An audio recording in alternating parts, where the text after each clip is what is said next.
자, 이제 EBS 수능 특강 오늘은 주제 통합 12강입니다. 12강에 보면 두 개의 지문이 나와 있는데 예술 지문이에요. 예술 지문인데 첫 번째 가 지문은 현대 건축, 그리드에 관련된 내용이죠. 그래서 그리드 건축, 나에서는 그 오바트에 대해서 이야기를 하고 있습니다. 나 부분은 들레즈의 그 오바트, 옵티컬 아트의 줄임말이에요. 그래서 이 두 가지가 뭔가, 왜 묶였나, 어떻게 묶였나, 어떤 문제를 묻나라고 하는 건데, 둘이 서로의 연관성을 찾기라는 것은 뭐 표면적으로는 잘 안 보일 겁니다. 아마 이 두 작품의 연관성은 둘 다 새로운 창의성이 있는 그 요소들을 살펴보는 걸로, 각각의 예술의 특징을, 각각의 그 예술 재재 특징들을 살펴보는 것 같지만, 그 둘의 공통점은 새로운 창의성. 그것이 있다라는 걸로 공통점을 묶을 수 있을 것 같아요. 자, 첫 번째 문단 여기 소수제를 보면요. 현대 건축가들이 표준화 모듈을 통해서 다양성을 표현하기 위해서 노력하고 있다라는 점. 그 다음에 그리드의 특징을 두 번째 문단, 세 번째 문단에서 계속해서 설명하고 있는데, 일단 두 번째 문단에서는 그리드가 표준화에 적합하고 유연성을 지니고 있다라는 점.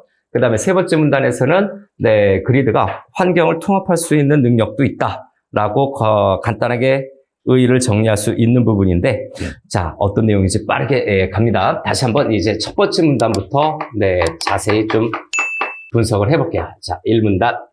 자, 첫 번째로 봐야 될 거는 차례차례 이제 지문을 객관적으로 팩트로 한번 정리합니다. 우리 그 문학작품도 만약에 길면 줄이고 줄이면 늘려라라고 얘기했던 거. 아마 그렇게 얘기했을 겁니다. 오늘 아마 쇼츠 영상으로 짧게 볼 수 있을 거예요. 그런데 독서 제재도 마찬가지입니다. 독서 제재도 일단 각 문단별로 어떤 핵심이 있는지를 파악을 하는데, 나의 배경 지식을 먼저 집어넣지 말고 일단 객관적으로 있는 걸 먼저 좀 파악해야 돼요. 객관적으로 있는 걸 먼저 파악하고 그 다음에 문제에서 요구하는 내용을 물어보는데, 보기라든가 보통 보기를 주죠. 선택지에서 주기는 좀 힘드니까. 그래서 보기에 있는 그 예시라든가 설명을 갖고서 그걸 배경 지식 삼아서 이 독서 지문을 좀 분석하는 걸 권해드립니다. 사실 아는 게 별로 없잖아요.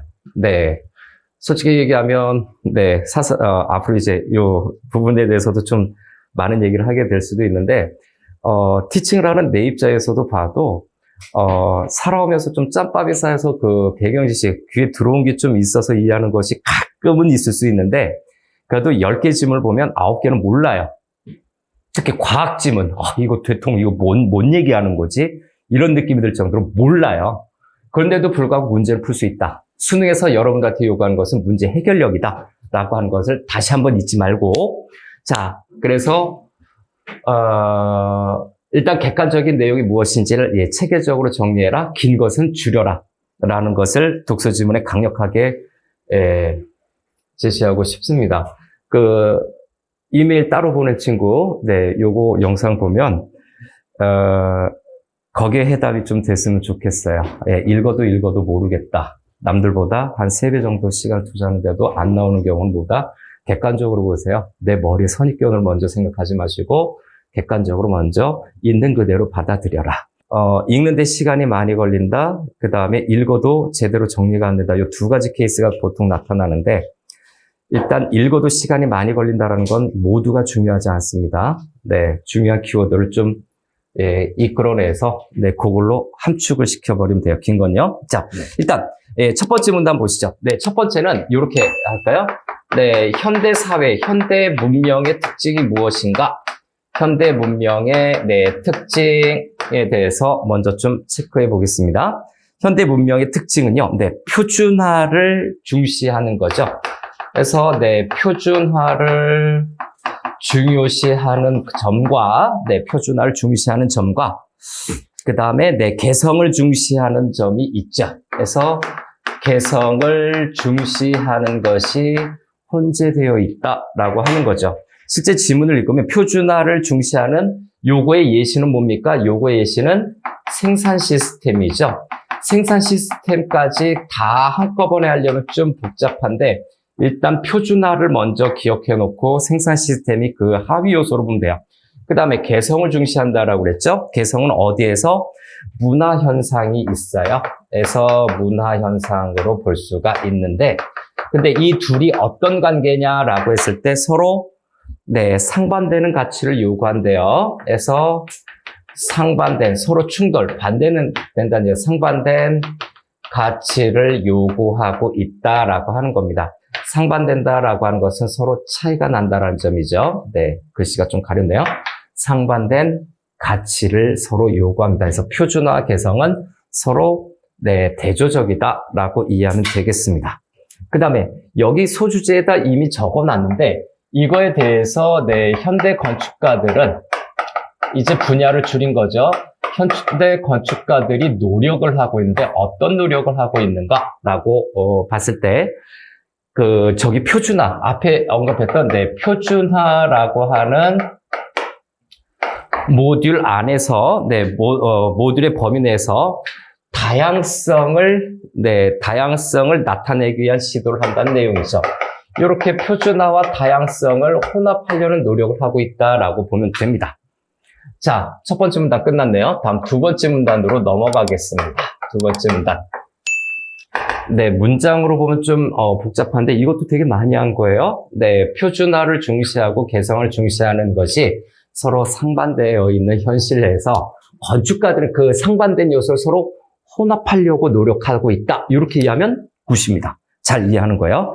두 번째 문단이 조금 길죠. 그래서 그리드에 관련된 내용을 얘기하고 있는데 네, 그리드의 특징에 대해서 네, 정리를 좀 해보겠습니다. 네, 그리드라는 중심화제를 이제 여기서 본격적으로 살펴봐야 돼요. 자, 첫 번째. 네, 그리드가 무엇인지, 네, 그리드의 의미와 기능에 대해서 좀 체크를 하겠습니다. 그래서 네, 요 그리드라는 것의 의미는 그 정사각형 또는 격자를 의미한대요. 그래서 정사각형 격자를 의미하는 거고요. 그 다음에 네, 기능에 대해서 이렇게 좀 하위 요소로 분류할게요. 좀 나눠서 끊어서 보면 되죠. 자, 다시 한번. 의미는 정사각형 격자를 나타내는 것. 그 다음 기능은 뭐다? 네, 기능은 네,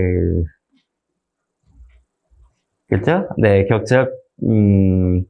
앞에서 얘기했었던 이 표준화하고 개성은 괜히 이야기한 게 아니에요. 네, 표준화와 이것을 그 건축가들이 합하려고 노력했잖아요. 근데 표준화와 저 개성이라고 하는 것을 해결해주는 수단이 됩니다. 네, 개성을 서로 융합하는데, 네, 해서, 융합하는데, 네, 요 양면적 요구라고 하죠. 개성에 대한 양면적 요구를 좀 그대로 좀 받아 써야 되겠네요. 양면적 요구를 해결하는 수단이 된다. 이게 뭔가 이 상반된 요소를 둘 다 묶어 놓을 수 있는 그 연결 역할을 하고 있다. 이렇게 이해할 수 있겠네요.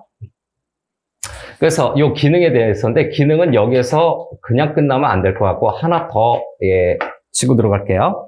그래서 건축물을 표준화하고 네, 효율적으로 축조하기 위한 방법으로 가장 많이 사용하는 모듈이다. 그래서 이 기능은 모듈이라고 볼 수가 있어요. 어떤 네, 구체적인 형태와 기능을 가진 네, 모델이라고 볼 수가 있는데, 자, 요거는 네, 건축물 앞에서 했었던 네, 표준화와 건축물을 표준화하는 거죠. 네, 표준화와 그 다음에 효율적으로 축조하기 위한 방법으로 사용되는 거죠.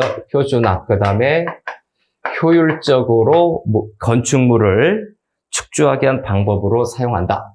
효율적으로 건축물을 네, 축조할 수 있게 한다. 하는 거죠. 그래서 가장 많이 건축물 축조할 때 많이 사용한다. 이렇게 할게요. 요 많이 사용은 약간 사족 같은 내용이지만 그래도 이렇게 의미와 기능을 한 번에 정리했다라는 느낌을 받으려면 아마 요 정도까지 정리해도 괜찮을 거예요. 다음 크게 두 번째로 갈까요? 자, 두 번째로 보면 네, 그리드를 활용해서 건축물을 표준화하는 방법에 대해서 또 제시하고 있죠. 건축물을 네, 표준화하는 방법에 대해서 제시하고 있는데 이것이 바로 그림 1이죠. 그래서 요거는 그림 1에 관련된 설명이다라고 보면 됩니다. X축, Y축, Z축이 나오고 있죠. 그죠? 그래서 그림 1에 관련된 내용으로 좀 보자면, 굳이 그림 1로 좀 설명을 하자면, X, Y, Z의 3차원적인 공간으로 좀 보이네요. 그렇게 보니까. 그래서 X, Y, Z의 그죠? 입체 직교축이죠. 입체를 나타내는 직교, 90도로 서로 크로스되는 거예요. 직교축이 있어요. 입체, 직교축 위에 그리드를 그립니다. 직교축 위에 그리드를 그린 다음에 그림 설명해 주는 거예요, 지금요. 그리드를 그리고 수평선과 수직선이죠. 화살표 한번 더 들어갈까요? 그래서 수평선과 수직선에 관련돼서 만약에 이것이 똑같이 지문이 활용돼서 출제가 될 수 있다면 바로 그림 1, 그림 2에 관련된 설명을 좀 더 구체적으로 묻는 문제가 될 수 있어요. 그래서 수평선과 수직선을 따라 평면 상판과 수직 기둥이 놓이도록 건축을 설계하는 거죠. 요거는 키워드만 적어보는 걸로 할게요. 그래서 거기에 평면 상판, 평면 상판과 수직 기둥이 수직 기둥을 배치하는 겁니다. 수직 기둥을 어떻게 한다고 놓이도록 그 건축물들을 설계한다고요. 핵심은 요거죠. X, Y, Z축이 입체를 형성하고 있는데 수평선, 수직선, 평면상판, 수직기둥 거기에서 이렇게 입체해서 설계를 한다라고 이해하면 돼요. 처음과 끝, 여러분들이 만약에 요약 정리가 잘 안 되면요. 처음과 끝을 읽으면 해당 내용의 전체를 담을 수 있는 시작과 끝을 담아주면 되죠. X, Y, Z 입체라고 하는 그 평면상에 설계를 하는 것이 바로 그림 1에서 나타내는 그리드의 활용법입니다. 그렇죠? 그래서 이렇게 되는데 그리드가 이렇게 되면 이렇게 된다면 결국은 그리드가 최종적으로 이런 과정을 거쳐서 어떻게 된다고요? 건축물의 외형이나 내부 공간을 새롭게 구조할 때 활용한다는 내용이죠. 그래서 이렇게 함으로써 건축물의 내부나 외부 공간이 있죠. 내외부라고 그냥 통합해버리게 내외부를 새롭게 구조화할 때 활용을 합니다. 새롭게 구조화할 수 있다. 구조화할 때 사용을 한다라고 하는 걸로 같이 묶어서 마무리를 할게요. 그러면 세 번째, 그러면 이 그리드의 가치는 뭘까? 그래서 그리드의 가치에 대해서 좀 정리를 할까 하는데 그리드의 가치는 현대건축의 표준화에 적합해요. 앞에서 첫 번째 문단부터 계속 얘기하고 있었던 이 그리드라고 하는 것이 표준화에 굉장히 적합하고요. 그 다음에 플러스 하나 더 들어가나요? 적합하면서도 이게 또 유연성을 가지고 있대요. 유연성을 가지고 있다. 라고 정리해 줄 수 있습니다. 그래서 표준화와 개성, 표준화와 다양성을 다 담을 수가 있는데 이 표준화에 적합하면서도 이리저리 융합력이 좀 있다라고 하는 것이 바로 그리드의 활용이자 가치일 겁니다. 그래서 두 번째 문단은 중심화제가 본격적으로 나오고 있죠. 그리드에 관련돼서 활용과 그리드의 가치에 대해서 정리를 할 수 있었어요. 의미와 기능은 어떤 개념적인 요소니까 개념적인 요소는 여러분들이 이해할 수 있으면 좋고 활용과 가치에서도 이 기본 컨셉들이 계속 확인하고 있죠. 그래서 여기 표준화라고 하는 단어, 그죠? 표준화라고 하는 거, 그 다음에 개성, 그 다음에 여기서 개성밖에 없네요. 그래서 여기에서 표준화와 개성을 담을 수 있는, 연결할 수 있는, 대립적인 것을 연결할 수 있는 그 유연성이 있는 걸로 정리가 좀 되죠. 자, 두 번째 문단도 마무리를 했고요. 다음 세 번째 문단 갑니다. 그래서 세 번째 문단은 그리드가 환경 통합 능력이 있다라고 정리를 했었죠. 어떤 내용인지 또 차근차근 보겠습니다. 그러면 환경 통합 능력이 뭐지? 예, 요걸 좀 생각해 봐야 되거든요. 그래서 환경 통합 능력이라고 하는 거죠. 환경 통합 능력의 개념이 무엇인가? 네, 요거를 좀 정리하겠습니다. 물음표를 좀 했어요. 개념을 물음표로 했습니다. 자, 분산된 건축 요소들을 통합할 통일감을 부여하는 거다. 한마디로 분산된 요소들, 네, 분산된 요소들을 어떻게 하나로 압축할 수 있는 통일감을 부여하게끔 하는 것이 바로 그리드의 환경 통합 능력이다. 통일감 부여까지 한번 체크해 보겠습니다. 다음 두 번째. 그럼 그리드가 앞에서도 활용되는 부분을 얘기를 하고 있는데, 그리드의 활용 예시가 있죠. 그리드가 다양하게 활용되는 그 예시들을 좀 보니까 외관 장식인가요? 어떤 웹적으로 외관 장식 또는 실내의 벽인데 이거는 굳이 안 해도 될 것 같기는 하죠. 그런데 여기서 또 보기 박스 입힐 수도 있거든요. 그 다음에 천장도 있습니다. 요런 거는 좀 문제 한번 만들어 볼 수 있을 것 같고, 이제 마지막 하나의 내용이 남아있네요. 자, 그럼 이 그리드를 통해서 장식성과 플러스 또 뭐가 있습니까? 신미성을 부각시킬 수 있는 이유죠. 신미성을 부각시킬 수 있다라고 하는 요 내용이 있어요. 그리드를 통해서 화려한 장식성과 깊은 미적 감각을 드러낼 수 있다라고 하는 것을 얘기하고 있는데, 자, 그럼 그죠? 그래서 그리드는 형태나 크기 등을 조금만 바꿔도 조형적 편차가 크게 나타나는 특징이 있다. 만약에 앞에 과정적인 내용이 있으면 결론을 먼저 보세요. 그래서 그리드는 이렇게 부각시킬 수 있는 이유라고 해야 되겠네요. 그 이유가 무엇인지를 좀 체크해 보면 최종적으로 조형적 편차가 크게 나타난다라는 점이죠. 조형적 결과 먼저 쓴 거요. 편차가 큰 건데 이 조형적 편차가 크다라고 하는 그 내부의 내용은 뭡니까? 형태나 크기를 조금만 바꿔도 형태나 크기를 그죠? 형태나 크기를 조금만 바꿔도 조형적 편차가 되게 크다. 그것이 바로 장식성과 신미성을 나타낼 수 있는 이유가 조형적 편차가 크다라는 점이죠. 간단하게 마무리됐네요. 그래서 가 지문은 이렇게 마무리합니다.